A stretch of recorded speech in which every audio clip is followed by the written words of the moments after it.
আপনি কি কখনো টাকা ধার নেওয়ার সময় বা কোনো ঋণের বিপরীতে ব্ল্যাঙ্ক চেক জমা দিয়েছেন? অনেক ব্যক্তি, সমিতি কিংবা ঋণ দানকারী প্রতিষ্ঠান নিরাপত্তার অজুহাতে স্বাক্ষর করা ব্ল্যাঙ্ক চেক নিয়ে থাকে।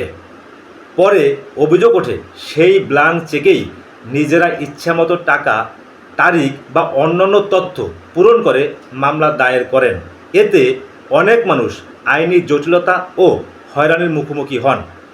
মনে রাখবেন, স্বাক্ষর করা একটি ব্ল্যাঙ্ক চেক অন্যের হাতে তুলে দেওয়া অত্যন্ত ঝুঁকিপূর্ণ। যদি ব্ল্যাঙ্ক চেক দিতেই হয়, তাহলে চেকটি কেন দেওয়া হচ্ছে তা লিখিতভাবে সংরক্ষণ করুন। ঋণের পরিমাণ, তারিখ ও শর্ত চুক্তিতে উল্লেখ করুন। টাকা পরিশোধ করলে চেকটি অবশ্যই ফেরত নিন এবং প্রয়োজনে লিখিত রসিদ সংগ্রহ করুন। এই শর্তগুলো পূরণ করা সম্ভব না হলে কোনো অবস্থাতেই কোনো ব্যক্তি বা প্রতিষ্ঠানের কাছে অকারণে স্বাক্ষর করা ব্ল্যাঙ্ক চেক দেবেন না। আর যদি আপনার দেওয়া ব্ল্যাঙ্ক চেক ব্যবহার করে আপনার বিরুদ্ধে মামলা করা হয়, তাহলে ভয় না পেয়ে দ্রুত একজন বিজ্ঞ আইনজীবীর পরামর্শ নিন।